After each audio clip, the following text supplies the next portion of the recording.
बन्नीची म्हैस जरा long time पर्यंत दूध देते. हरियाणाची जाफराबादीला फॅट चांगला आहे, दूध उत्पादन शक्ती पण चांगली आहे. 3 प्रकारचं खाद्य दिलं जाते. हे गहू भुसा, हे मिल्क मोर म्हणून येते गोळी पेंड, गोदरेजचं खाद्य येते गोळी पेंड, आणि याच्यामध्ये येते सरकी पेंड. हे 3 भिजवून आपलं टाकलं जाते. दुभत्या जनावराला 3 किलो एका वेळी, बिना दुधाच्याला 2 किलो. तर नमस्कार मित्रांनो, मी आशिष मांडवकर. तर मित्रांनो, आज आपण पुरंदर या तालुक्यातील गराडे या गावात आलेलो आहोत आणि आज आपण दुग्ध व्यवसाय कशा पद्धतीने सुरू करायचा याबद्दलची संपूर्ण माहिती जाणून घेणार आहोत. व्हिडिओ आवडत असेल तर लाईक करा. तुमच्या ज्या काही प्रतिक्रिया असतील त्या कमेंटद्वारे नक्की कळवा.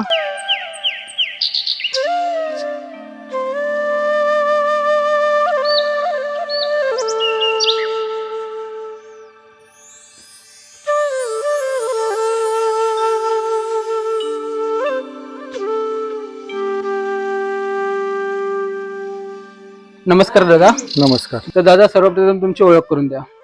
अनिल रामदार डोने, राहणार गराडे, तालुका पुरंदर, जिल्हा पुणे.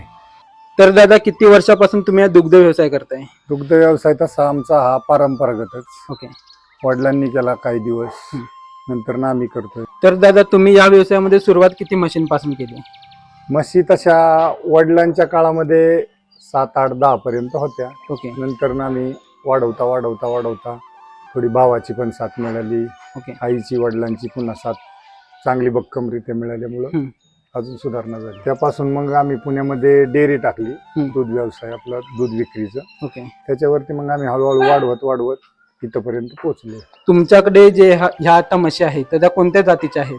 ह्या सर्व जातीच्या मिक्स आहेत. ओके. काही जाफराबादी आहेत, काही बन्नीचे आहेत, काही हरियाणाचे आहेत. अशा 2-3 जातीच्या म्हशी मिक्स मध्ये आहेत. ओके. आणि तुम्ही जी ही जात सिलेक्ट केली ती कोणत्या जातीची आहे? ही बन्नी मधले आहेत. ह्या 4-5 बन्नी मधले आहेत. त्याच्या अगोदर काही जाफराबादी मध्ये होत्या. ओके. जाफराबादी मध्ये काही पलीकडे आहेत, काही अलीकडे आहेत. अशा मिक्स बांधलेले आहेत, म्हणजे दूध देण्याची किंवा दुधाची बंद होण्याचं असं थोडस अलीकडं पलीकडं करून बांधलेले आहेत. आणि आता ही आजच खाली झाली आहे. ओके. ही मुर्रा हरियाणाची. ओके. हरियाणाची ह्या हरियाणाच्याच आहेत. ह्या पलीकडे पुन्हा बन्नीचे आहेत. तर ही जी जात सिलेक्ट करायचं तुमचा यामागचा उद्देश काय आणि कारण काय? उद्देश म्हणजे बन्नीची म्हैस जरा लॉंग टाइम पर्यंत दूध देते. हरियाणाची जाफराबादीला फॅट चांगला आहे, दूध उत्पादन शक्ती पण चांगली आहे त्यांची. आणि याच्यामध्ये तुम्ही गोट्याचं स्ट्रक्चर कशा पद्धतीने केलंय? गोट्याचं स्ट्रक्चर असं केलंय की उन्हाळ्या दिवसाला हे पूर्ण मोकळं केलं तर हवा येत राहते. आणि डोंगर भाग असल्यामुळे हवेचा काही प्रश्न येत नाही जास्त. ओके. चांगल्या प्रमाणात हवा वाहते. काही फॅनची वगैरे काही गरज नाही पडत. गोलेड्यावरती जाळी मारलेली आहे. पावसाळ्या दिवसाला नेट लावायची, उन्हाळ्या दिवसाला मोकळं करायचं. आणि या जाळी किंवा ही शेड बांधण्यामागचं पूर्व पश्चिम दिशा किंवा दक्षिण उत्तर दिशा? पूर्व पश्चिम म्हणजे पावसाअभावी वरलाकडचा पाऊस आपल्या भागाला जास्त असतो, तर मग पूर्व पश्चिम बांधला तर वरच्या साईडनी फक्त एक साईड थोडी पॅक केली तर चालते. जर उत्तर दक्षिण असता तर पूर्ण साईड वल्ली झाली असती एक ना, त्यामुळे पूर्व पश्चिम ही ठीक आहे. ओके. तर दादा, या मशीनचं तुम्ही खाद्याचं नियोजन कशा पद्धतीने केलंय? खाद्याचं नियोजन कसं आहे, सुक्का चाराही पाहिजे, ओला चाराही पाहिजे. सुक्या चाऱ्यासाठी डोंगरी गवत आहे आपलं, ते काढलं जातं आणि अशा पद्धतीने लावून ठेवलं जातं. आता ज्वारीचं कडब्याची काढणी चालू आहे, ते आलं की इथं रॅक वरती लावून घ्यायचं. ओके. आणि पाण्याचं पलीकडे चरई आहे, त्याच्यामध्ये सोडल्या जातात म्हशी. 4-6 म्हशी एकत्र पिऊन जातात पाणी. आता हे सुका चारा आणि ऊस. आता ह्या डोंगरी भागामध्ये हिरव्याची काय आपल्याकडं म्हणजे एवढी ही नाहीये पाण्याअभावी, त्यामुळे सुका चारा, गवत आणि कडबा आणि ऊस हे मिक्स केलं जाते. त्याच्यामध्ये 3 प्रकारचं खाद्य दिलं जाते. हे गहू भुसा, हे मिल्क मोर म्हणून येते गोळी पेंड, गोदरेजचं खाद्य येते गोळी पेंड, आणि याच्यामध्ये येते सरकी पेंड. हे 3 भिजवून आपलं टाकलं जाते. दुभत्या जनावराला 3 किलो एका वेळी, बिना दुधाच्याला 2 किलो. ओके. आणि याचं पाण्याचं नियोजन तुम्ही कसं करता? एका वेळेचं पाण्याचं पाण्याचं नियोजन इथं बाहेर पाण्याची टाकी आहे, त्याच्यावरती सोडल्या की गेट मधनं जाऊन 4-4, 6-6 पाणी पिऊन येतात. ओके. आणि यांच्या आंघोळीचं वगैरे टायमिंग आंघोळीचं आणि आपण बघितलं की जास्त थंडावा मशीनला लागतो त्याच्यामध्ये. हा थंडावा राहतो. आणि या मशीनची आरोग्याची काळजी तुम्ही कशा पद्धतीने घेता? आरोग्याची काळजी म्हणजे या म्हशी एकतर चांगलं जर खाणं पिणं व्यवस्थित असेल, पाणी वेळच्या वेळी, ओके. चारा धान्य म्हणजे दाना पाणी सगळं जर वेळच्या वेळी असेल तर आरोग्याचा काही 99% प्रश्न येत नाही. 90% तर नाहीच येत. आणि याच्यामध्ये दुधाच्या म्हशी किती आहेत सर? दुधाच्या 12-13 म्हशी चालू आहेत. ओके. 8-9 म्हशी बंद आहेत. त्याच्या मागे एक ही येईल ती अशी बंद होणारी आहेत. ओके. आणि त्यांचं नियोजन तुम्ही कशा पद्धतीने करता? त्यांचं नियोजन म्हणजे 6व्या महिन्याला म्हैस बंद होते ओके. दुधाची. 6व्या महिन्याला बंदच झाली पाहिजे. 3-4 महिने म्हैस चांगली सांभाळायची. ओके. आणि त्यांचं दूध काढण्याचं टायमिंग सकाळी आणि संध्याकाळी काय असतं? सकाळी संध्याकाळी टायमिंग एकच ठेवायचा. ओके. सकाळी आम्ही 5ला बसतो, संध्याकाळी 5ला बसतो. आणि याच्यामध्ये गोट्याची स्वच्छता कशी राखली जाते? गोट्याची स्वच्छता म्हणजे आता आपल्या पाण्याअभावी आपण एकच वेळ धुतो आणि दिवसभर काय निघल ते असं टोपलेट मध्ये किंवा मागे सरकून 2 वेळ फेकलं जातं मागं. एवढी स्वच्छता व्यवस्थित. तर याच्यामध्ये मुर्रा म्हस ही इतर मशीनपेक्षा कितपत परवडते? आता मुर्रा मशीनचं सांगायला गेलं तर मुर्रा ही जात नंबर 1 चीज आहे, पण त्यांना टक्कर देणारी जाफरा पण कमी नाहीये. ओके. जाफराला फॅट पण चांगला आहे. फक्त जाफराचा एकच मायनस पॉइंट आहे. फक्त मायनस पॉइंट जाफराचा एकच आहे, त्या गाब लवकर जात नाही आणि बाखडला तेवढ्या मार्केटमध्ये विकल्या जात नाही. हा मेन पॉइंट मायनस आहे फक्त जाफराचा. नाही तर जाफरा पण कमी नाही मुर्राला. ओके. जाफरा पण अगदी 20-22 लिटर पर्यंत दूध देणारी पण आहे आमच्याकडे. या तुम्हाला दाखवतो. आता ही 7 महिन्याची गाभ आहे, पण हिने एका वेळेचं 10.5 लिटर दूध दिलेलं आहे. 10.5 लिटर? हो. आता ही गाभ आहे, एप्रिल मध्ये खाली होईल. ओके. पण एका वेळेचं 10.5 लिटर दूध या मशीनी पण दिलेलं आहे. म्हणजे मुर्राला असं काय नाही की मुर्राच दूध देते, पण या मशीनचं मायनस पॉइंट या बाकड्याला विकले जात नाही जास्त. ओके. आणि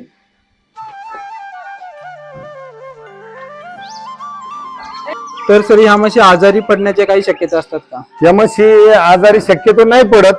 खाण्यापिण्याची व्यवस्था जर असेल व्यवस्थित ओके. तर या म्हशी आजारी पडण्याचं प्रमाण खूप कमी आहे. तर याच्यामध्ये गायी आहेत तर गायींना पण आजार आहे, गायींना आजार नाही असं नाही. म्हशींना आजार कमीच आहे गायींच्या तुलनेमध्ये. मग त्याच्यावरती तुम्ही आजारी पडल्यानंतर त्याच्यावरती उपाय काय करता? आजारी पडल्यावरती पहिला प्रथम उपचार तर घरीच केला जातो. जर नाही त्याच्यातून कव्हर झाली तर मग दुसरा डॉक्टर पर्याय. ओके. आणि याच्यामध्ये काही आजाराची कारण असतात का? हा रोग त्यांना म्हणजे होतो, आजार होतो? नाही, खुरकुताची लस, लाळ खुरकूत म्हणलं जातं, त्याची लस ही 2 वेळा तरी कमीत कमी वर्षातनं द्यावी. ओके. हो. नाही. तर याच्यामध्ये दिवसाचं नियोजन कसं असतं? याच्यामध्ये दिवसाचं नियोजन असं आहे, सकाळी 4ला सगळेजण येतात. आमचे मामा आहेत, भाऊ, मी, वडील, 4 जण असतो आम्ही. ओके. 4 जणांनी येऊन 2 जण शेण उचलतात आणि 2 जणांनी कुट्टी टाकायची आणि आंबवण द्यायचं. ओके. आंबवण द्यायचं, कुट्टी द्यायची आणि दूध काढायला बसायचं. 5 वाजता दूध काढायला बसायचं. 5 वाजता दूध काढून झालं की गाडीमध्ये कॅन टाकून द्यायचे. तिथून पुढे मग परत एकदा पडलेलं शेण उचलायचं, गोठा धुवायचा, पाणी पाजायचं आणि आंघोळ घालायची. त्यानंतर रेस्ट करायला बराच वेळ, म्हणजे 2 वाजेपर्यंत एकदम आरामात रेस्ट होते. आणि आता इथून पुढं पुन्हा तेच, सकाळी केलं तेच, कुट्टी टाकायची, शेण उचलायचं, दूध काढायचं. 5ला आता बसायचं दूध काढायला. आणि तुम्ही सकाळी त्यांना मुक्त संचारला वगैरे नेता का? मुक्त संचारला जातात थोडा वेळ. ओके. हो. त्याचा टायमिंग काय असतो? सकाळी 10 ते 12 एवढ्या वेळेत जातात. 12ला येऊन थांबले, 12ला येऊन बसले की डायरेक्ट 3ला उठवायचे, 2:30-3ला उठवायचे. ओके. आणि ज्या आता तुमच्याकडे म्हशी आहेत तर त्या साधारण किती लिटर दूध देतात? तसं काय 8 लिटर पासून 10 लिटर, मिनिमम 10 लिटर आहे आता. तसं ओके. 10 लिटरच्या वर अगदी पार 22 लिटर पर्यंत आहे. म्हणजे एक म्हस 22 लिटर पर्यंत दूध देऊ शकते? हो हो. ही जाफराबादी देऊ शकते आणि एक मुर्राई देऊ शकते. ओके. तर दादा ह्या म्हशी किती वेता देऊ शकतात? ह्या म्हशींचं कसं आहे, काही म्हशी 2 महिने 3 महिन्यामध्ये गाभ जातात. हम्म. तर काही म्हशी वर्षे गाभ जात नाहीत. तर जसं व्यात होईल त्याच्यावर अवलंबून आहे. तर साधारणतः म्हशीला 15 ते 16 वेत दूध देऊ शकते, जर ती म्हैस 3 ते 4 महिन्यामध्ये गाभ होत असेल तर. ओके. तर याच्यामध्ये ह्या मशीनला लागणारा दिवसाचा खर्च किती आहे खाद्याचा? लागणारा खर्च 7-8 हजार रुपयापर्यंत खर्च येतो. आपला घरचा चारा थोडा सुक्काच आहे फक्त, बाकी ऊसाची गाडी बाहेरच येते. 8 हजारापर्यंत घरचा खर्च, ह्याचा खर्च येतोय, आपल्या आंबोनाचा, ऊसाचा हा खर्च येतोय. आणि दूध होतंय 9-10 हजाराचं, 10 हजाराचं दूध होतंय.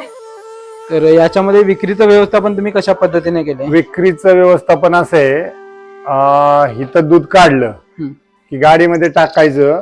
मार्केट यार्डला डेअरी आहे, मार्केट यार्डला डेअरीवरती घेऊन जायचं, पॅक करायचं. संध्याकाळी काय विकल ते विकल, सकाळी राहिलेलं फ्रीजला लावून हॉटेलवाल्यांना द्यायचं. आणि सकाळचं पुन्हा गेलेलं ते घरोघर भाऊ आणि 2 मुलं आहेत, वडील आहेत. वडील दुकानामध्ये थांबतात, 2 मुलं बाहेर डिलिव्हरी करतात.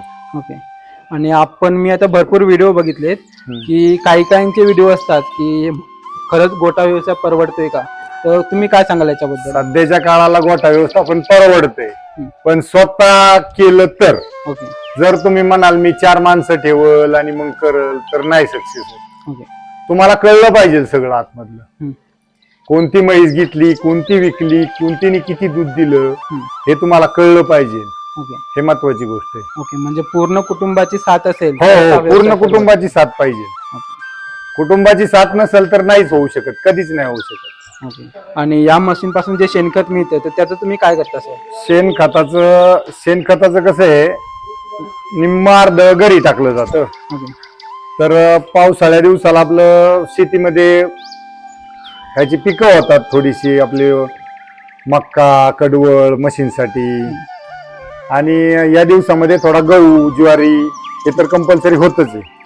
साऱ्याचंही नियोजन होतं त्याच्यामधून, घरचंही धान्य निघतंय आणि राहिलेलं विकलं जाते निम्मार्ध. आणि या मशीन पासून मिळालेल्या पिल्लांचं तुम्ही काय करता? पिल्लांचं कसं आहे, याला जोपर्यंत म्हैस दूध देते तोपर्यंत त्याची गरज आहे म्हशीलाही त्याची गरज आहे. आणि मेन म्हणजे ते जर चांगल्या ब्रीडचं असेल, म्हणजे चांगल्या वळूपासून आणि चांगल्या म्हशीची पैदाईस असेल, तर हे पिल्लू तुम्हाला 3 वर्षामध्ये चांगली म्हैस उत्तमरित्या होऊ शकते. तर याच्यामध्ये जे नवीन उद्योजक आहेत ज्यांना दुग्ध व्यवसाय सुरू करायचा आहे, तर त्यांच्यासाठी तुम्ही काय सांगाल? नवीन उद्योजकांसाठी एकच सांगणे, करायचं असेल तर स्वतः केलं पाहिजे. जर तुम्ही असं म्हणाल की दुसऱ्या 2 बाई ठेवल घरी किंवा 4 लोक ठेवून मी काम करल, तर नाहीये सक्सेस होत. ओके. बैल तर पाहिजेत चारा आणायला, शेती कामाला. सगळं ट्रॅक्टरने होत नाही ना. ओके. ट्रॅक्टरने होतंय, पण ट्रॅक्टरचं आणि बैलांचं वेगळंच आहे ना. ओके. तर बैलांशिवाय चारा पावसाळ्याचा येत नाही घरी. ओके. ट्रॅक्टरची चाकं चिखलामध्ये जागेवर फिरणार, अडचणीच्या ठिकाणी. आता डोंगरी भाग आहे आमचा, त्यामुळे बैलही पाहिजेतच. त्या दुग्ध व्यवसायामध्ये नफा किती आणि खर्च किती होतो एकूण? जर घरच्या लोकांनी केलं तर कमीत कमी 2 ते 3 हजार रुपये रोज राहतात. शेणाचे पैसे वेगळे.